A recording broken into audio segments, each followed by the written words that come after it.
cómo preparar, a pesar de que la preparación ya está avanzada. Vamos a concentrarnos básicamente, ¿no es cierto?, en el tema de la evaluación de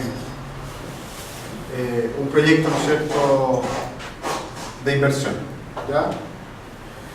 Como lo señalo allí, ¿no es cierto?, la idea es desde la idea de negocio hacia los flujos netos y su evaluación.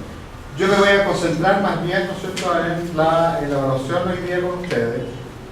Si bien vamos a hacer una introducción general acerca de cómo construir, ¿no es cierto?, un proyecto de inversión. ¿Ya? Bien. Básicamente, volver a pensar, ¿no es cierto?, cómo poder definir qué es lo que es un proyecto. En el caso, ¿no es cierto?, los economistas, ellos hablan básicamente de beneficios y costos. ¿Y qué es la relación entre beneficios y costos, ¿no es cierto?, en un periodo de tiempo, lo que va a generar un proyecto de inversión. De un punto de vista financiero, más bien podemos decir, ¿no es cierto?, que el proyecto es de dónde se originan los flujos de fondo, ¿no es cierto?, y cómo estos flujos van a interrelacionarse, aquellos que generarán los ingresos, ¿no es cierto?, esperados del proyecto, y aquellos ingresos, ¿no es cierto?, que ocurran a lo largo de un periodo de tiempo particular. Y ese horizonte, ¿no es cierto?, hay que definirlo en algún momento en el tiempo. ¿Ya? Si nosotros miramos un cuadro sintético, básicamente hay 4 fases que debemos tener presentes, ¿no es cierto?, en la evaluación o en la preparación de un proyecto. La primera es la identificación, ¿no es cierto?, de la idea de negocio, más bien el perfil del proyecto. ¿Qué es lo que queremos hacer? ¿Cuál es esa idea, ¿no es cierto?, que se tiene? ¿Cuál? Siempre yo lo asocio más bien, ¿no es cierto?, cuál es el sueño que tenemos cada uno de nosotros, ¿no es cierto?, en nuestra mente, y que queremos llevarlo a cabo o queremos transformarlo en un proyecto y poder hacer, ¿no es cierto?, de él un negocio en el futuro. Y esta identificación de la idea es básicamente un criterio de globalidad, ley de grandes números, en donde pensamos qué hacer, ver principales ventajas, ¿no es cierto?, o desventajas que pueda tener, ¿no es cierto?, un proyecto o una idea de negocio. Y particularmente mirar esta idea pensando en las oportunidades y amenazas que podamos tener frente a esta idea, ¿no es cierto?, y cuál es el mercado meta o el mercado objetivo. Ver si definitivamente lo que queremos hacer va a enfrentar, ¿no es cierto?, la satisfacción de un deseo o una necesidad en el mercado meta al cual queremos llegar. ¿Ya? O sea, teniendo presente eso en grandes números o en grandes cifras, ver si existe una probabilidad cierta, o puede ser remota, de que la idea, ¿no es cierto?, pueda entrar al mercado y pueda, como les digo, satisfacer, ¿no es cierto?, esa necesidad que queremos satisfacer. Por lo tanto, vamos aquí a mirar en principio, ¿no es cierto?, si este proyecto, a grosso modo, es viable de un punto de vista, ¿no es cierto?, del negocio propiamente tal, y de un punto de vista, ¿no es cierto?, económico. Una vez que tenemos definido esta idea y con sus pros y contras, pasamos a una segunda etapa, ¿no es cierto?, que es la preparación del anteproyecto preliminar, y es aquí, ¿no es cierto?, ya donde vamos a entrar un poco más en terreno más específico, y básicamente mirar aquí si esta idea de negocio, esas oportunidades o amenazas o esas ventajas y desventajas, cómo las podemos transformar en algo un poco más concreto.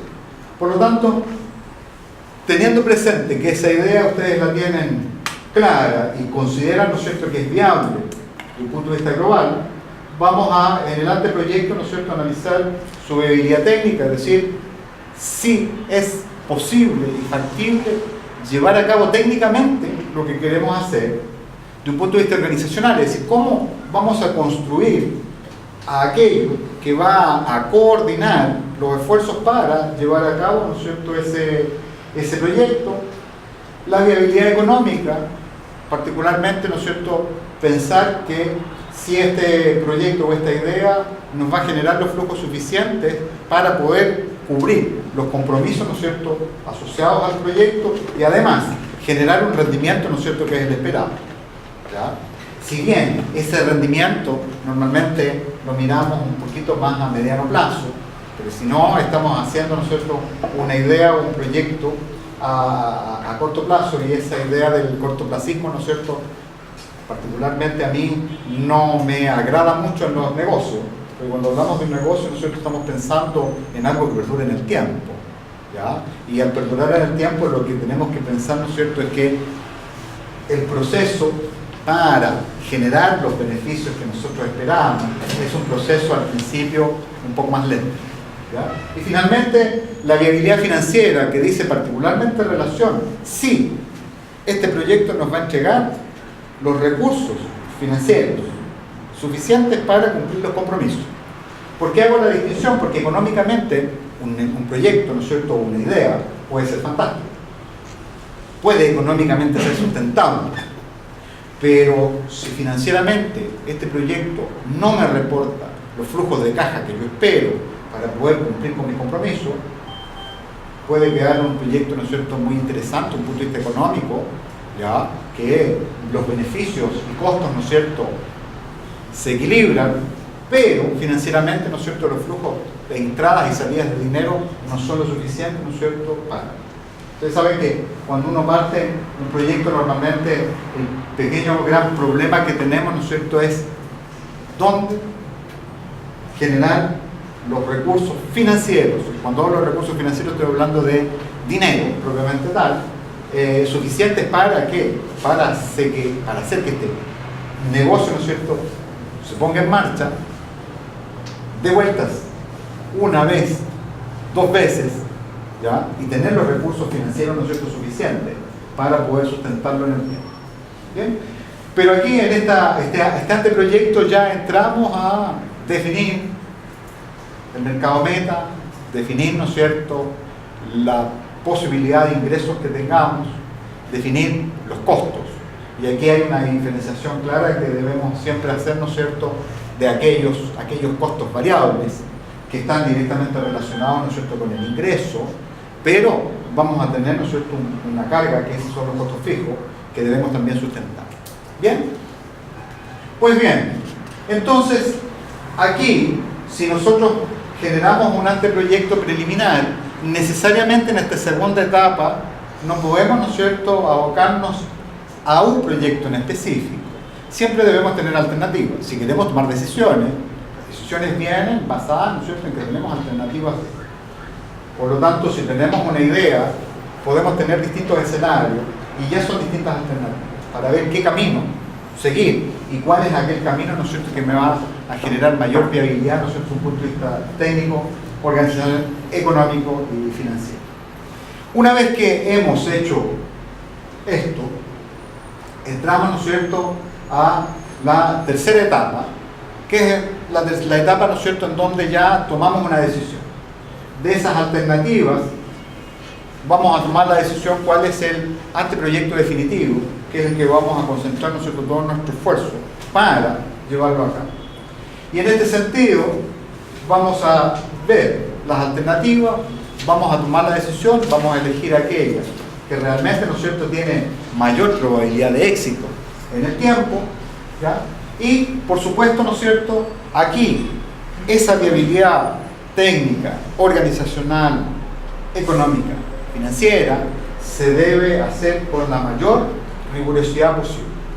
Que los ingresos, ¿no es cierto?, estén basados en un estudio de mercado, que sea un estudio de mercado realista, que el precio del bien o el servicio que queremos prestar, ¿no es cierto?, sea un precio que de alguna manera sea aceptado por el mercado meta, ¿no es cierto?, al cual nos queremos enfocar. Y en el estudio organizacional, bueno, ya vamos a entrar, ¿no es cierto?, más bien a mayor rigurosidad, cómo constituir la sociedad, qué tipo de sociedad vamos a constituir, cómo vamos a hacer el juego de relaciones entre los distintos participantes. Si es uno, bueno, va a tener, ¿no es cierto?, necesariamente a otros que van a aportar algo para el proyecto. Si son más de uno, bueno, vamos a ver cómo organizacionalmente vamos a construir, ¿no es cierto?, esta sociedad y cómo va a ser el juego de relaciones entre los participantes de ella. Ustedes saben, ¿no es cierto?, que para crear una sociedad uno siempre tiene que tener presente que las sociedades basadas en lo que yo denomino AFP, hay que ponerle atención. ¿Qué es lo que son los AFP para mí? Son crear una sociedad con amigos, familiares o parientes. Ustedes saben, ¿no es cierto?, que muchas veces cuando se generan sociedades o negocios en este grupo, los conflictos no se quedan en el negocio, sino que se van al comedor o al living de la casa. Y lo importante, ¿no es cierto?, es tener estos dos mundos separados para hacer las dos cosas bien. Mantener, ¿no es cierto?, una sociedad que es la sociedad conyugal o la sociedad familiar separada, ¿no es cierto?, de este negocio. Entonces, es importante aquí tener claro cuál va a ser las lógicas de acción o el juego de relaciones entre los que van a participar, ¿no es cierto?, en este proyecto. Aquellos que tienen la idea, aquellos que aportan el trabajo y aquellos que aportan el capital. ¿Okay? Una vez claro aquello, vamos a entrar, ¿no es cierto?, con mayor especificidad posible a el análisis, ¿no es cierto?, de costos que involucra este proyecto. Costos variables, como les digo, aquellos costos que están en función de lo que voy a producir o el servicio que voy a prestar, y aquellos costos fijos, que son aquellos costos que sustentan, ¿no es cierto?, que este negocio pueda tener viabilidad en el tiempo.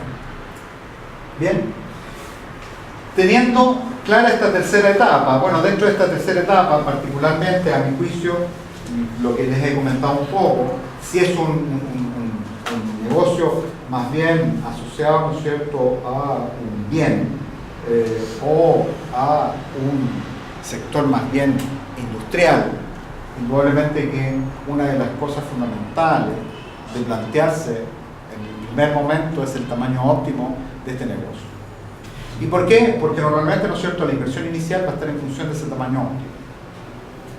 Y la inversión inicial debemos tener presente, ¿no es cierto?, que en principio quizás esa inversión física no nos va a generar lo que queremos generar al origen. Ustedes saben, ¿no es cierto?, que todo equipo, maquinaria nueva no funciona al 100% desde su inicio. Es un proceso, ¿no es cierto?, que se va a generar, ¿no es cierto?, en el tiempo. Por lo tanto, cuando nosotros miramos este proyecto, lo debemos mirar, ¿no es cierto?, hasta qué punto o en qué momento podemos llegar a el uso óptimo de toda la infraestructura que tenemos para satisfacer, ¿no es cierto?, esa necesidad. Y en muchos casos, cuando uno tiene un estudio de mercado, nos encontramos, ¿no es cierto?, en que para satisfacer esa necesidad latente, y que el estudio de mercado me la señala, muchas veces caemos, ¿no es cierto?, en esta idea de decir, tengo que satisfacer el 100% de esta necesidad. Y eso puede involucrar una sobreinversión que con el tiempo va a tener capacidad ociosa importante. Muchas veces, en vez de, por ejemplo, en vez de adquirir una máquina que le va a rendir al 40% al origen, dicen, oye, yo quiero vender 80, bueno, van a comprar dos máquinas, ¿no es cierto?, que le va a generar las 80 unidades, ¿no es cierto?, que ustedes quieren obtener. Pero atención, esas dos máquinas van a comenzar a aumentar su capacidad productiva. El mercado está dado para ¿qué? Para vender más allá de esas 80 unidades. Si no, nos vamos a quedar, ¿no es cierto?, con una inversión ociosa. Y eso es costo fijo. Y ese costo fijo, ¿no es cierto?, hay que mantenerlo. ¿Ya? Una vez que tenemos ya ese tamaño óptimo, como les mencionaba, ¿no es cierto?, entramos al estudio organizacional, es decir, cómo vamos a organizar y cómo vamos a coordinar el esfuerzo de todos los factores productivos o de los recursos que necesitamos para llevar a cabo, ¿no es cierto?, este negocio. Y por lo tanto, en este estudio organizacional van a surgir costos, principalmente costos fijos. ¿Ya? Y esos costos fijos son los que los vamos a tener siempre presentes, ¿no es cierto?, vendamos una unidad, prestemos un servicio o prestemos 10 servicios. El costo fijo va a ser igual. Ahora, la gracia del costo fijo sí tiene que tener presente, ¿no es cierto?, que en el tiempo se genera la economía de escala. Y por lo tanto el costo fijo hoy día, ¿no es cierto?, puede generar una rentabilidad o un rendimiento muy pequeño, pero en el tiempo ese rendimiento va a ser creciente. ¿Por qué? Porque ese costo fijo, ¿no es cierto?, lo vamos a poder de alguna manera dividir o prorratear en mucho más unidades, ¿no es cierto?, muchas más prestaciones de servicio que las del origen. Luego, el estudio de la rentabilidad. Bueno, el estudio de la rentabilidad va a estar asociado, ¿no es cierto?, a lo que queremos obtener como rendimiento de la inversión que estamos haciendo, pero para ello debemos necesariamente posicionarnos en distintos escenarios probables. Y por eso debemos necesariamente hacer un análisis de sensibilidad. Los economistas plantean, ¿no es cierto?, que los análisis de sensibilidad es modificar una variable, el factor crítico de éxito, y las demás se disparan. Ustedes saben, ¿no es cierto?, que no podemos jugar con los ingresos manteniendo los costos stand-by. Es absurdo. ¿Ya? Por lo tanto, la sensibilidad debe estar particularmente, ¿no es cierto?, asociando algunas variables. No necesariamente vamos a modificar una y vamos a ver el efecto en lo demás o en el negocio. Si tenemos que ver, ¿no es cierto?, que una variable, si se modifica, hay otra que también va a seguir el mismo juego, pues la sensibilidad la podemos hacer con más de una variable, ¿no es cierto?, ¿ya? Pero la idea es ver cuánto es lo que yo puedo obtener de rentabilidad máxima, cuánto es lo mínimo de rentabilidad, para tenerlo presente desde el origen y no encontrarse con sorpresa de decir, oye, yo quería ganar un 15% y estoy ganando un todo. Sí, tener presente, ¿no es cierto?, cuál es de alguna manera la variabilidad, ¿no es cierto?, en el retorno que podemos. Respecto a los estudios legales pertinentes, ya les mencionaba, ¿no es cierto?, un poco el tema de la constitución de la sociedad, y en este sentido, más allá de la constitución de la sociedad, hoy día debemos tener presente, ¿no es cierto?, que hay muchas normas que van a afectar nuestro negocio. ¿Ya? No solamente la forma de constituir la sociedad, sino también, ¿no es cierto?, todas las leyes que nos afectan. Desde las leyes impositivas en este país, que en la medida que cambian, ¿no es cierto?, gobiernos, hay modificaciones. En Chile, ¿no es cierto?, en los últimos 25 años, la ley de la renta ha tenido reformas, diría yo por lo menos 4. Hay algunas que han pasado un poco más invisibles, porque han sido muy específicas, pero la última reforma del 2012, ¿no es cierto?, en septiembre del 2012, fue bastante importante. ¿Ya? Aumentar un 3 puntos porcentuales, ¿no es cierto?, el impuesto a la renta no es despreciable. ¿Ya? Entonces, todo el tema medioambiental, el tema, ¿no es cierto?, sanitario, dependiendo del negocio, todos los permisos municipales, que son muchas veces tediosos. Afortunadamente, ¿no es cierto?, hoy día se está yendo muchas cosas a ventanilla única. Antiguamente, ¿no es cierto?, lo más tedioso para generar un negocio era la iniciación de actividades, el RUT de la sociedad, etcétera, etcétera, que uno tenía que ir a pasearse, ¿no es cierto?, a la oficina de servicios internos 1, 2 o 3 veces. Hoy día, afortunadamente, tiene una ventanilla única y que lo hace mucho más rápido. Y en un momento, ¿no es cierto?, en pocos minutos, ustedes pueden tener la iniciación de actividades, pueden tener, ¿no es cierto?, el RUT mucho más fácil. ¿Ya? Se están facilitando un poco las cosas. Una cosa hay que hacer una salvedad. ¿Se facilitan las cosas? Sí, pero atención, porque la ventanilla única, ¿no es cierto?, nos abre un espacio y entramos. Pero dentro, también, ¿no es cierto?, comenzamos a veces a tener algunos problemas. ¿Ya? Estamos avanzando un poquito, digo estamos porque me siento chileno. Bueno, soy chileno, pero me siento chileno. No crean que estoy hablando desde la visión desde la visión, ¿no es cierto?, de la autoridad en el tema que estamos avanzando. Yo creo que es importante tener presente, ¿no es cierto?, todos los aspectos legales, ¿no es cierto?, a tener en consideración. Y finalmente, la factibilidad financiera. ¿Por qué? Porque un negocio puede ser económicamente muy bueno, pero financieramente no factible. ¿Ya? ¿Por qué hago la distinción? Pues normalmente, ¿no es cierto?, nosotros decimos, mira, si vamos a vender tanto, los costos son tantos, bueno, el beneficio, ¿no es cierto?, va a ser X. Atención, pero los ingresos se transforman en dinero en el mismo momento en que ejecuto la venta o la prestación de servicio, rara vez se da. Más aún cuando estamos entrando, penetrando un mercado en donde lamentablemente tenemos que jugar con las reglas que están en ese mercado. ¿Ya? Ustedes saben, ¿no es cierto?, que el gran problema de las pymes en Chile, ¿no es cierto?, es el sufrimiento que tienen, ¿no es cierto?, que les proveen a los distribuidores, ¿no es cierto?, sus bienes, y ese distribuidor, ¿no es cierto?, 60, 90 días, ¿no es cierto?, está pagando. Por lo tanto, económicamente es un negocio bueno, pero financieramente no les reportan los ingresos o los flujos de caja suficientes para enfrentar, ¿no es cierto? Y allí caemos en un concepto, ¿no es cierto?, que es importante tener siempre presente, que es este concepto, ¿no es cierto?, de capital de trabajo. ¿Sí? Bueno, ¿cuáles son los recursos financieros que debo tener para al menos poder financiar mi negocio estos 60 o 90 días, ¿no es cierto?, que el mercado me está imponiendo al entrar? No tenemos la capacidad negociadora al principio.